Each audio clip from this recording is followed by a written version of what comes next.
Selamat datang di channel YouTube Borin Vlog. Di kesempatan ini saya akan mengulas mengenai kisah legenda asal-usul dari Sungai Sesayap. Sungai Sesayap yang ada di Kalimantan Utara. Bagaimana kisah legenda asal-usul mitos dan misteri yang ada di Sungai Sesayap ini? Silakan disimak berikut ini. Sungai Sesayap adalah sungai yang mengalir di wilayah Provinsi Kalimantan Utara dengan panjang sekitar 278 km. Sungai Sesayap melintasi sejumlah kabupaten dan kota, diantaranya adalah Kabupaten Malino, Kabupaten Bulungan, Kabupaten Nunukan, Kabupaten Tanah Tidung, dan juga Kota Tarakan. Hulu sungai ini berada di Desa Pulau Sapi yang berada di Kabupaten Malino. Sungai ini bermuara di Laut Sulawesi dan membentuk delta di bagian hilirnya, termasuk Pulau Bunyu dan juga Pulau Tarakan. Terkait dengan Sungai Sesayap, ada sebuah kisah legenda tentang kerajaan gaib yang konon hingga kini masih ada di wilayah Sungai Sesayap, dan berikut adalah cerita lengkapnya. Alkisah, di hulu Sungai Sesayap, tepatnya di Desa Menjeletung, terdapat dua kerajaan kuno yang berdiri pada awal abad ke-3 Masehi, yaitu bernama Kerajaan Tidung Incabung dan juga Kerajaan Benayuk.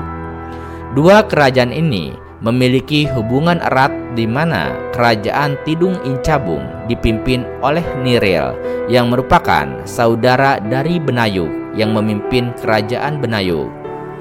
Walaupun bersaudara, namun sayangnya kehidupan dua kerajaan ini berbanding terbalik 360 derajat. Ciri kehidupan masyarakat Tidung Incabung adalah biasa-biasa saja, tampak normal seperti biasanya. Misalnya, setiap ada orang yang meninggal, maka diadakanlah upacara penguburan. Jika ada yang hendak nikah, maka dibuatlah pesta besar-besaran. Dan jika ada yang sakit, maka diadakanlah ritual penyembuhan. Hal ini berbanding terbalik dengan kehidupan rakyat Benayuk, di mana rakyatnya tidak pernah mati, sakit, tua, dan sebagainya.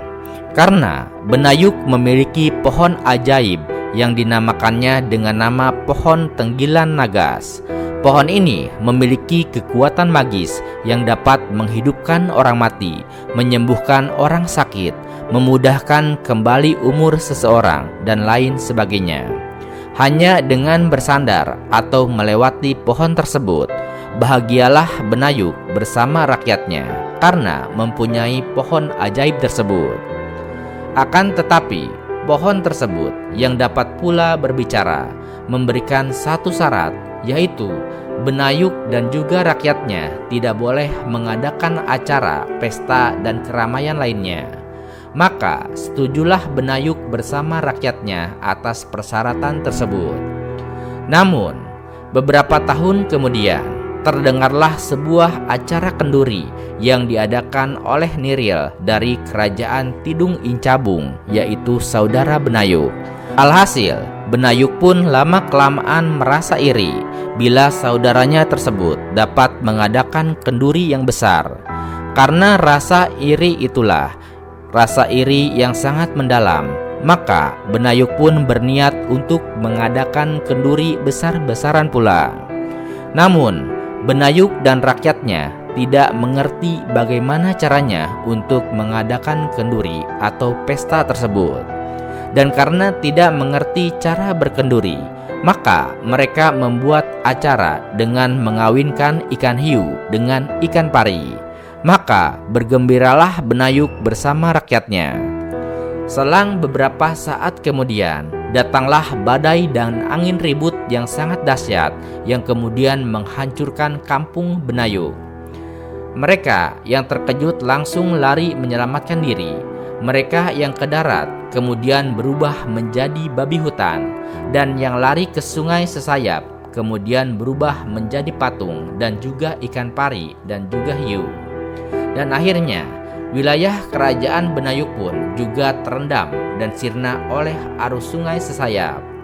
Peristiwa yang memusnahkan kehidupan sebagian masyarakat ini disebabkan oleh perilaku atau tindakan oleh masyarakat yang telah melanggar suatu pantangan. Bencana besar itu pun tak terhindarkan. Kota atau peradaban mereka kemudian terendam dan terkubur oleh air. Sementara penduduk yang masih bisa bertahan kemudian berusaha mencari penghidupan dan berpindah ke hulu dan juga di cabang-cabang sungai atau menuju pulau lain untuk membentuk komunitas baru. Seiring berjalannya waktu, beberapa tahun kemudian, salah satu keturunan Benayuk yang masih hidup, yaitu Yamus atau Aki Amus, mengangkat diri menjadi raja penerus kerajaan Benayuk yang bermukim di Liu Maye, sekarang di Binalatung Tarakan, dan lalu memindahkan pusat kerajaan dari Menjelutung ke Binalatung. Di sisi lain, kabar ini tentu saja terdengar juga ke saudaranya di kerajaan Tidung, dan betapa sedihnya Raja Niril melihat kampung saudaranya yang telah hancur tersebut. Dan dari peristiwa tersebut juga menjadi awal dari semakin besar dan populernya kerajaan Tidung yang terkenal hingga saat ini. Adapun peristiwa yang dialami oleh Benayuk bersama rakyatnya tersebut menyebabkan muncul mitos Gasab. Mitos Gasab yaitu apabila memainkan binatang atau kemudian menyiksanya, maka akan didatangkan petir dan juga angin ribut. Ya, itulah kisah legenda dari Sungai Sesayap. Dan terlepas dari kisah legendanya, faktanya Sesayap atau Sungai Sesayap adalah salah satu sungai penting yang ada di sisi utara Pulau Kalimantan yang mengalir dari dataran tinggi sekitar pegunungan Sewaner hingga dataran rendah di tengah jantung Pulau Kalimantan. Sungai Sesayap bermata air di hulu yang masih memiliki hutan yang lebat, mengalir di bagian tengah pulau, mengalir ke arah timur dan lalu bermuara di Selat Sulawesi. Di sebagian wilayah Malinau, aliran Sungai Sesayap yang oleh masyarakat kemudian disebut Sungai Malinau, dan anak sungainya diyakini memiliki sejarah panjang, meninggalkan jejak keberagaman dari berbagai komunitas dan juga budaya. Dinamika permukiman terjadi di sini, menetap dan pindah merupakan hal yang biasa untuk mempertahankan kehidupan. Jejak budaya tentang pemanfaatan alam, ritual kehidupan, dan persaingan antar kelompok masyarakat merupakan hal yang menarik.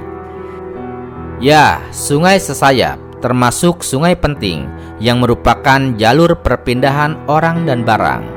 Lalu lintas jalur Sungai Sesayap ini, baik dari hulu ke hilir maupun sebaliknya, tidak mudah untuk ditempuh. Mengarungi Sungai Sesayap diperlukan perjuangan yang tidak ringan. Saat kondisi musim penghujan, debit air melimpah sehingga dataran tinggi yang merupakan bagian hulu sungai dapat dijangkau. Adapun saat musim kemarau, debit air berkurang membuat lalu lintas melambat. Perahu menuju hulu kadang lebih sering harus diangkat karena perahu tidak memungkinkan untuk menanjak di sela-sela bebatuan. Riam dan pusaran merupakan bagian yang paling berbahaya yang harus diwaspadai di Sungai Sesayap. Keadaan alam dan musim mempengaruhi cepat lambatnya jarak tempuh perjalanan di Sungai Sesayap tersebut. Aliran Sungai Sesayap melewati 2 kabupaten, yaitu Malinau dan juga Kabupaten Tanah Tidung. Nah, itulah kisah legenda dari Sungai Sesayap, yang mana terjadinya juga gasab atau hal gaib yang ada di wilayah Sungai Sesayap. Terima kasih sudah menyimak kisah ini di channel YouTube Berinflow. Di channel ini, Anda juga bisa menyimak berbagai kisah legenda lainnya, baik itu terkait dengan asal-usul sungai maupun asal-usul gunung, baik itu yang ada di Kalimantan Utara maupun berbagai wilayah Indonesia. Terima kasih atas perhatiannya dan sampai jumpa di cerita lainnya.